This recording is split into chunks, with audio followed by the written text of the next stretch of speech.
All right, Ruckus Makers, here we are with my friend Jeff Zoul. He's been on the show. I want to say, have you been on 2 times already? At least once, but Yeah, I maybe think 3 twice. times, Danny. Oh my gosh. So yeah, I don't know that you might be up there. You might have the most return guest appearances, believe it or not. And so that's pretty sweet. But I'll introduce you. I know you well, but maybe some of the Ruckus Makers who are listening and watching don't. So Jeff Zoll is a lifelong teacher, learner, and leader. During Jeff's distinguished career in education, he has served in a variety of roles, including assistant superintendent for teaching and learning in Illinois. Jeff also served as a teacher and coach in the state of Georgia for many years before moving into school administration. Jeff has been recognized as a local teacher of the year and as an outstanding principal in the state of Georgia. He is the co-author of more than a dozen books. His latest book, too, by the way, you could pick up. It's called Crafting the Culture. And he has earned several degrees, including an undergrad from the University of Massachusetts and his doctoral degree from the University of Alabama. In his spare time, Jeff enjoys running and has completed over a dozen marathons. Welcome to the show, Jeff. Danny, thank you, sir. I'm honored that I might be your most repeated guest. So thank you very much. It's an honor and always a pleasure hanging with you, my friend. Yes, absolutely. All right, so we're going to talk crafting the culture in just a second, but I forgot that you went to University of Alabama, and I know you had great experience in Georgia, and you reside there now too. So Bulldogs or Roll Tide, like that's a big deal down there in the South. And like, what do you do because you've got ties to both? It is a huge deal, believe it or not. As a Yeah. matter of fact, Danny, I'm on St. Simon's Island, Georgia, and last weekend is probably the biggest weekend of the year on this island. It's the Georgia-Florida game, and Wow. the kids all come down and stay on St. Simon's Island, and then go to Jacksonville for the game. About an hour north of that. But whenever the Dogs are playing, I kind of, I'm not a huge fan of the Dogs, but I cheer them on. I want them to win. But if they're playing Alabama, I'm rooting for the Roll Tide, and I keep that kind of quiet though because they're serious about it here, man. They love the Yeah. dog. Yeah, Yeah. and Vince Dooley, the coach who'd been there forever, he just passed away, and that was big news here and sad news for everybody. But yeah, so I root for Alabama, but when it's not playing Georgia, I always want Georgia to win. Right. Okay. So Ben Jones is a mastermind member, and Ben, I know you're going to listen. So go Dogs! I know you're excited about their state championship, or excuse me, national championship Yeah. last year. So, all right. Well, enough about football and the South. Let's talk about your new book, Crafting the Culture. It's a new project, that you've worked and put out into the world. It's available, so we highly recommend all Ruckus Makers check out Jeff's new book called Crafting the Culture. But yeah, tell us about that project. Like, you have a co-author, and why did you guys write this book? Yeah, thanks, Jenny, for throwing that out there. It was probably the most enjoyable book I've ever written, and it's not Really? not a heavy lift for any reader, but I hope it's a meaningful lift. The co-author is Joe Sanfilippo, probably well known to a lot of the Ruckus Makers out there. Joe is a great guy. I consider him a good friend and one of the better superintendents in the country. He's probably, I hope he doesn't listen to this, Danny, but he's probably my favorite person to listen to speak. I really enjoy, How about because that? he's funny and energetic, yeah, but he also has great messages. So when I decided, and honestly, I think this is the last book I'll ever write. I'm kind of out of ideas, but I wanted to write one more book about culture.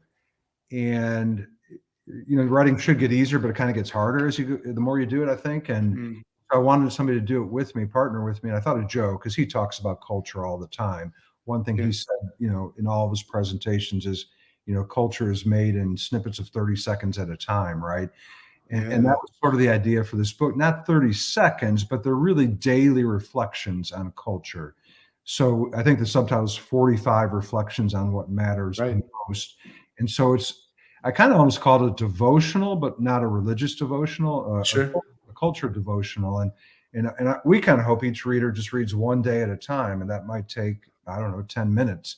It starts off with a quote about culture, and then a culture word of the day. Maybe it's engagement or empowerment or equity.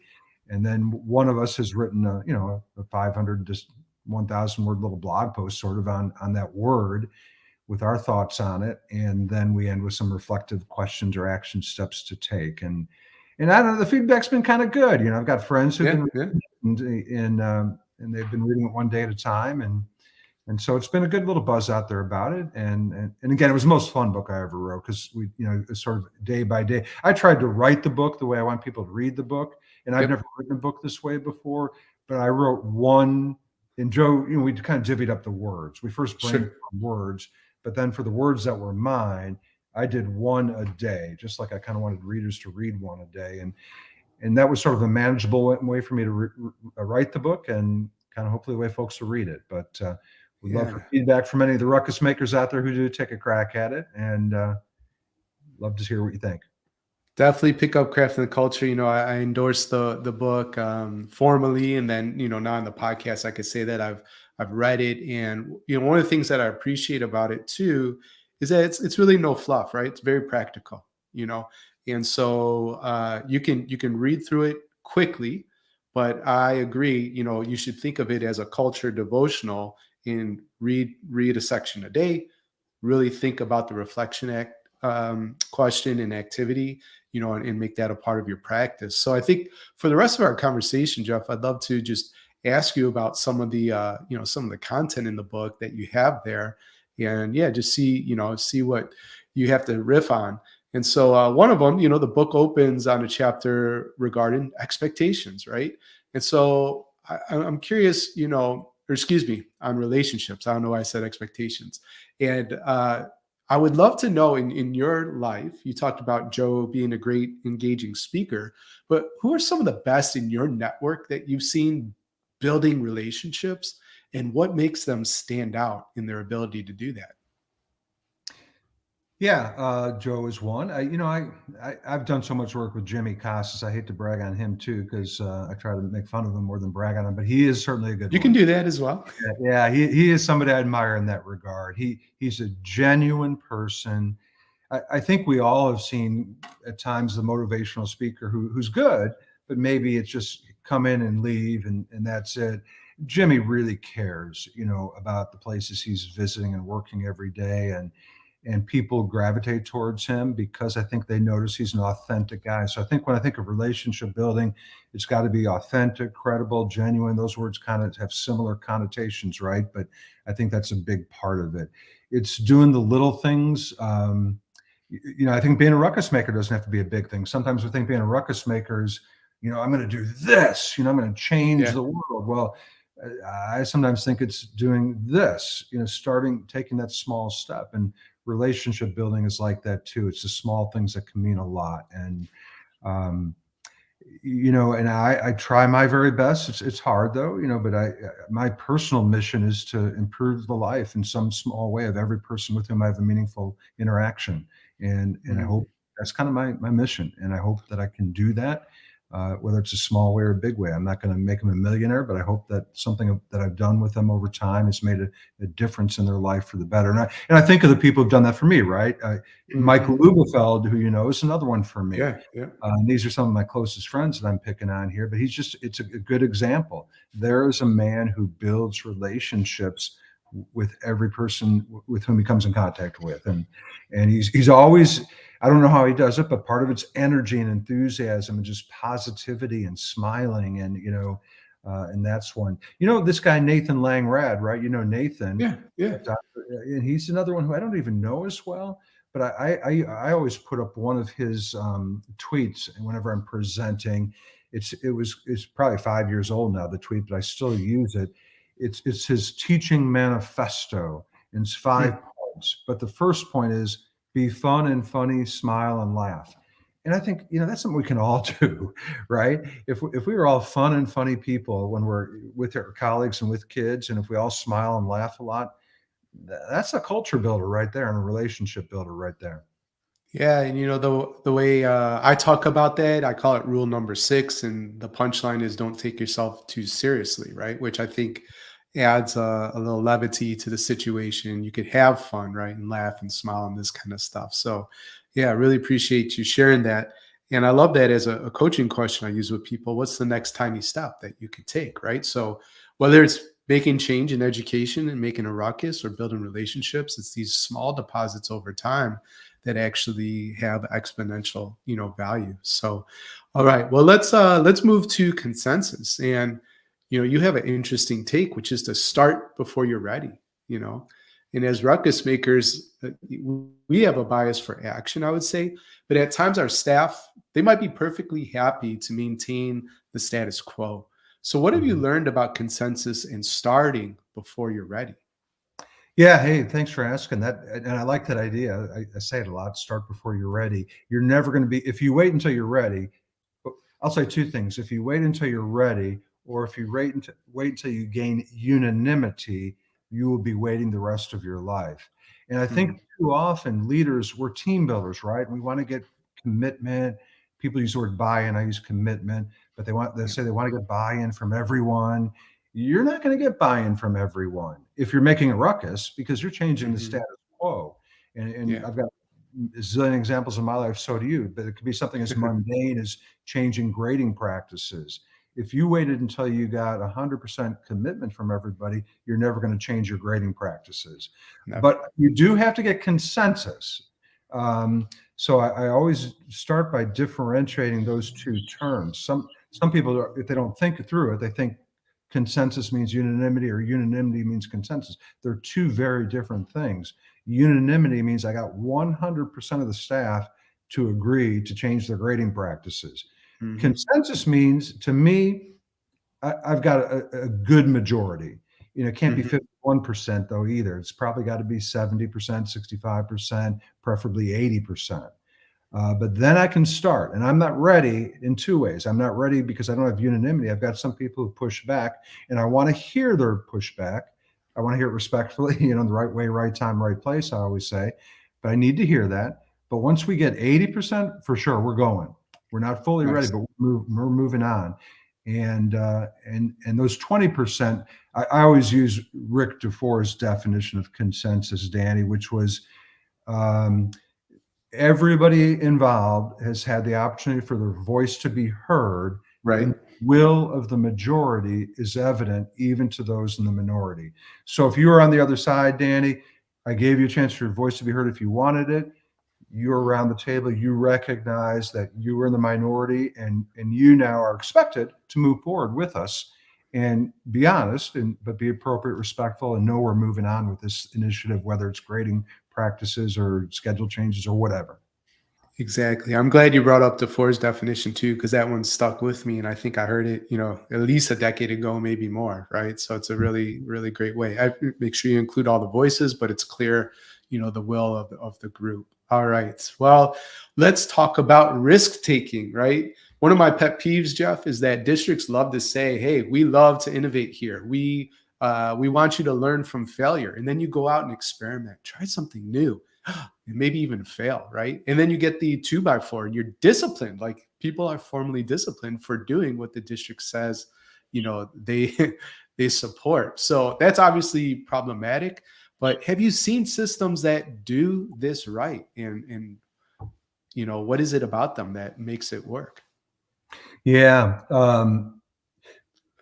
First of all, let me say that when we wrote this book too, we were kind of hoping that the reader, because really, I mean, I read Joe's, he read mine, we gave each other feedback, but for the Sure. most part, my passage was my passage, his passage was his passage, and in our introduction, we explained that we use we, our interchangeably, but we didn't want the reader to know who wrote which one, and I kind of hope that's still the case. But I do Yeah. remember now that the first two you brought up were mine, and this one was Joe's, and I think he's a good example. But I'll use somebody else who's influenced me in this area, and that would be George Couros, and he wrote the Mhm. book Innovator's Mindset. Right. And this is a little bit of a repeat of something we've said, but I liked when I read that book way back when he said we shouldn't be talking about outside the box thinking all the time. We should be talking about inside the box. Literally, we all have our own box in which we work, Mhm. literally and figuratively. And teacher, I taught for 19 years. I had a box. It was my classroom. Yeah. Um, and if I waited to innovate outside the box, like outside my four walls, I once again may be waiting a long time. But I could innovate inside my four walls, Danny, honestly, every single day. It was Yep. my room. It's both a blessing and a curse of being a classroom teacher in some schools. You're left alone to do it on your own, and that's got all the negative things that go with it. But the positive aspect of it, I did have the power to innovate and take risks whenever I wanted to. So I think a key though is for the leaders of the school, yeah, I could do it on my own, but that only goes so far because maybe I'm a risk taker and you're not, or vice versa. So the Mhm. real key is for the leaders to create a culture of yes, right? When we ask if we can do this, the leaders say yes, and and then we watch the results. Right? There's only two outcomes. It can be a good result or a bad result. And if it's a bad result, no one got killed. Probably, this isn't Yeah, we're not right. taking risks where people are at harm. We're not endangering people. So the outcome of that, if it's really poor results, we don't do it anymore. But the flip side of that, if the outcome of it is positive in any way, shape, or form, we tweak it, we iterate it, and we spread the bright spots. The Heath brothers always talked about bright spots, right? Mm, Locating bright spots, and I think that's where the risk taking takes root and spreads like wildfire, right? When I do it, you do it, and I share what worked with me, and you share what worked with you, and now we've got a culture where everybody is not only empowered but almost expected to take mm, risks and share the results, and we replicate the wins and we eliminate the losses and we move on to the next one. that's right. Cool. Well, since you revealed Joe wrote that chapter, he asked an interesting question at the end, and I want to ask it to you because I'm just personally curious. He asked, "When was the last time you did something for the first time?" And I'm just, but prior to hitting live, right? We talked about how I did a 7-day mindfulness and meditation silent retreat. I've never done that before, right? So that was something that I've tried. Excuse me, for the first time. But how about you? Oh, wow. Let's see. So I have one coming up next week, Nice. for the What first is time. it? Yeah, I just moved back here. I lived here 20 years ago for 7 years, and I just moved back to this island, Danny. And upon moving back here, I joined a newcomers club, and it's Okay. kind of cool. They got all kinds of things going on. Mostly, it's like dining out or dining in or golfing or this or that or bridge or whatever. But one that I signed up for, I've never been a hunter or anything like that, and I've never Mm, handled a firearm of any kind. Uh, mhm. but one of the club offerings was going to a shooting range and shooting clay pigeons. So this Yeah. may not be the answer you're looking for, but that's what came to mind. Next week, for the first time in my life, I'm picking up a shotgun and Yeah. shooting clay pigeons, I guess. So I've never done that. I'm looking forward to it. But I think you're right. We have to keep trying new things. I know it's a question you ask of people a lot in many different ways, but I think learning, I sometimes go to classrooms and see lessons. I don't think anybody's learning anything because learning means I've changed, right? In some way, small or big. Learning equals change. I couldn't do this, now I can. I didn't know this, now I do. Hmm. And and so I think life is all about, I think we stop living when we stop learning. My mom is Yeah. 90 years old. I know she won't listen to this, so I can say this. But it's sort of sad. She's 90, and she's starting to get to that point, Danny. I love my mom, Yeah. but part of the reason she's getting to the point is she doesn't really have the ability to learn anymore. Hmm. And when you lose the ability to learn, you kind of lose the ability to live, at least fully. And I see that sadly happening in my mom, who's 90 now. But anyway, for me, the next one is I'm shooting at a gun range next week. I've never done that. Have fun, be safe. I've done that about 3 times. The only time I've ever shot a gun was, shooting clay pigeons, and I'm actually not too bad. I'm pretty good. So, that was always a lot of fun for me. Well, I have one more question regarding craft and the culture. I'm gonna ask it right after we get in some, messages from our show sponsors, but I Okay. wanna ask you about what's best for kids when we return. So today's show, is sponsored by the, program TeachFX, right? And did you know that school leaders know that productive student talk drives student learning? And the average teacher, believe this or not, talks 75% of the class time. You could give your students more opportunities to learn in class by monitoring their talk time and check out TeachFX for yourself. There's special partnership options for ruckus makers at teachfx.com/BLBS. You could also learn how to successfully navigate change, shape your school success, and empower your teams with Harvard's certificate in school management and leadership. Get online PD that fits your schedule, and courses include leading change, leading school strategy and innovation, leading people, and leading learning. Apply today at betterleadersbetterschools.com/Harvard. And our last sponsor is Organized Binder. It's a program which gives students daily exposure to goal setting, reflective learning, time and task management, study strategies, organizational skills, and more. Organized Binder uses a color-coded system, and it's implemented by the teacher through parallel process with their students, helping them create a predictable and dependable classroom routine. Last thing I'll say, I mean, it is my show, but I'm going to sponsor it for just a second. I have a free 5-day challenge coming up called the Maximize Your Margin Challenge. And if you'd like to trade 60-hour work weeks, being overstressed, not connecting with your family for living and leading on your own terms, you go to betterleadersbetterschools.com/margin and join the challenge. It's totally free and encourage you to sign up. All right, we're back with Jeff Zoul, who might be the guest who's been on the show the most. I've stopped counting these things, right? I used to do this. Remember, Jeff, like the top 10, you get the Yeah, email yeah. because you've been a part of that, right? And it's because you're always adding so much value to people's lives. Thank you. So I'd have to check that. But anyways, I said I have a question about what's best for kids, and that comes up in Crafting the Culture. We recommend that all ruckus makers pick up Jeff's new book, Crafting the Culture. In my view, it's a loaded statement, right? If you ask 10 educators what's best for kids, you might get 10 different opinions.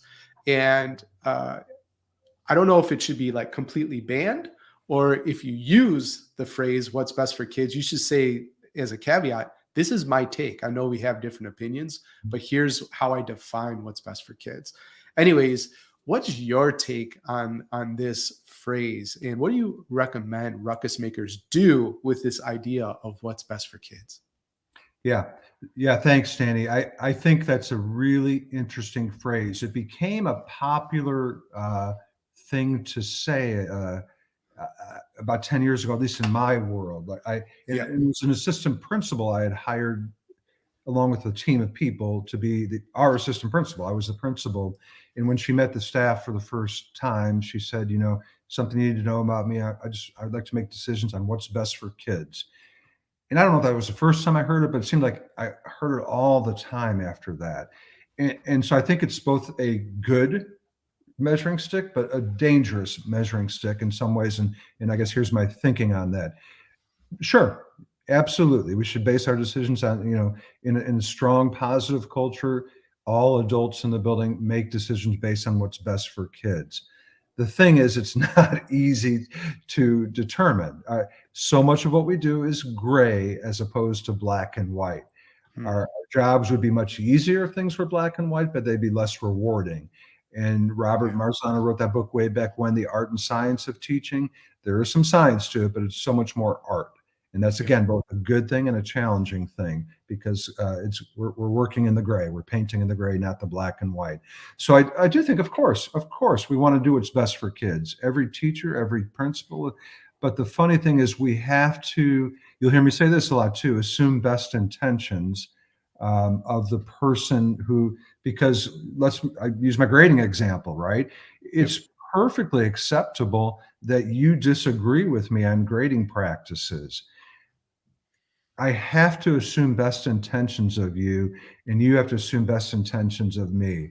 And maybe there's a few outlier people who don't have their heart in the right place, Danny, at any given school, but 95+% of us have our hearts in the right place, and we simply disagree. I can go back to something like assigning zeros to kids. I would make a strong, strong argument that I think that's not a good practice. There are educators who I admire, who I respect, who would argue differently. I can't tell you how much I disagree with that, but I don't disagree with their heart or where they're coming from. They have an honest to goodness case they want to make for why they think they should do that.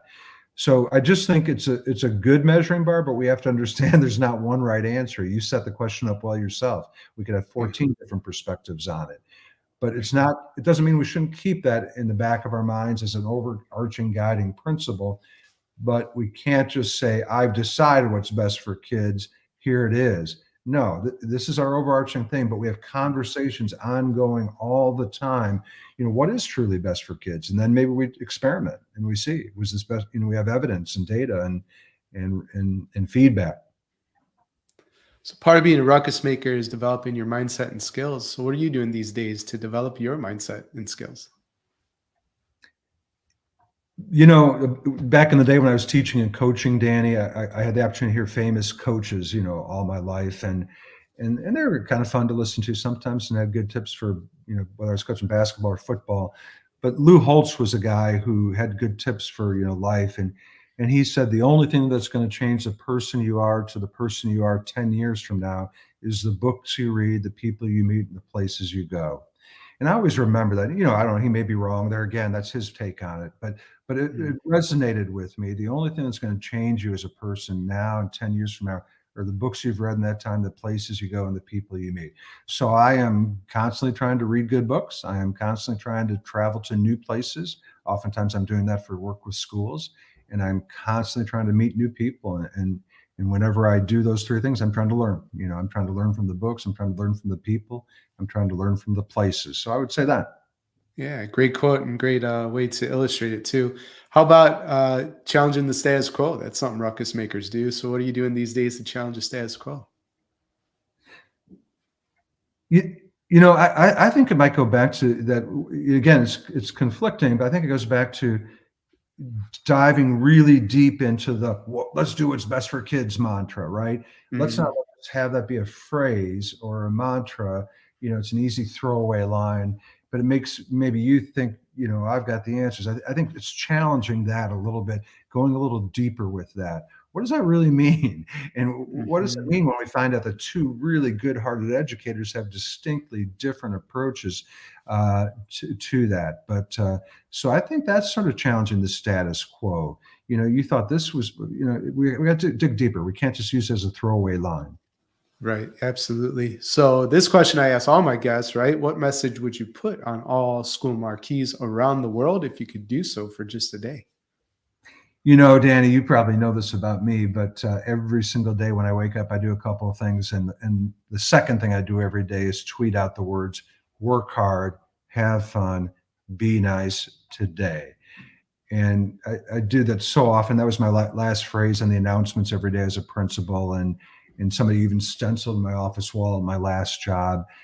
On my marquee, Danny, I know people who know me well kind of make fun of me that I do that every day, but if we have that would be my marquee: work hard, have fun, be nice today. If we have a school in which every kid is working hard, having fun, being nice to each other, and every adult is working hard, having fun, and being nice to kids and each other, we got a pretty darn good school. Pretty good darn school. That's right. And actually, that's how we got connected for the first interview. I saw that you posted that on a consistent basis. And I said, hey, you want to join me on the show and let's unpack? Like, why do you do that? And the conversation and friendship, went from there. Okay. I know you've answered this before, but it's been a while since you've been on the show. So, building your dream school, right? How would Jeff Zoul build his dream school? You're not limited by any resources. Your only limitations, your imagination. So, in building this dream school, what would be your three guiding principles? I knew you were going to ask that, and I decided to answer this a little differently because I was thinking of all the grandiose things, but Sure. I'm going to throw out three almost operational things that frustrate me because these are status quo things that haven't changed since the day I was born and long before and Yeah. today. But they're kind of fundamental, just kind of boring things. But I think we talk about challenge things status quo, and we haven't done it in these ways. Number one, public schools to me would once and for all not be a 180-day year proposition. Hmm. That would be a 365-day a year, 24/7 proposition. It's a structural change I would make if I could wave the magic wand, but it would be 24 hours a day, 7 days a week, 365 days a year. We'd have Hmm. to think differently about budgeting and staffing, but in the year 2022, Danny, it is just beyond time that we still have this 180-day, 8 to 4 kind of thing. Okay. Um, I think a second thing that has been in place forever that I'd want to change is the fact that pretty much every single one of us goes from the age of 5 to the age of 18 or 19, or 4 to 18 or 19. And I would change that. I think that there are plenty of children out there who could move through that progression of standards. I believe in standards and learning standards and Mhm, mhm. mastering them. But I think there's kids who can progress through them both emotionally and intellectually and be done with that process at 14. I think there's others who might need to be at it till 22. Um, but it doesn't make sense to me that we box folks in like that. Um, let's see, a third thing. I think my third thing would be more and more and more and more, and I hate using the phrase real world, but relevant outside the school building experiences, where we're getting kids out into the community, out, and earning credits and learning standards by doing so. So they're earning and learning by working in the community, by traveling, by doing independent projects. So those are three things I would throw out today: the schedule, the year long thing, and maybe more relevant, authentic, hands-on experiences. Cool. Well, that was fun, dismantling some status quo stuff. That's a great take on the question that I ask a lot of people. So thank you for the fresh perspective.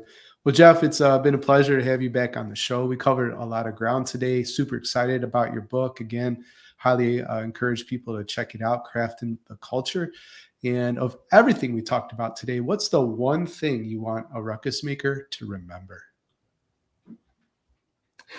As you're making a ruckus, assume the best of other people. And you want them to assume the best of you. When we make a ruckus, Danny, we're challenging the status quo, and we're probably, infuriated with the status quo, but we've got to assume the best. I've got to assume that your heart's in the right place, but we're going to make this change because we are going to change the status quo if the status quo is not meeting the needs of the adults who serve there or the kids who learn there. But as I'm doing that, I want to assume the best of other people who are resistant to go along with me and not question their heart or their motivation.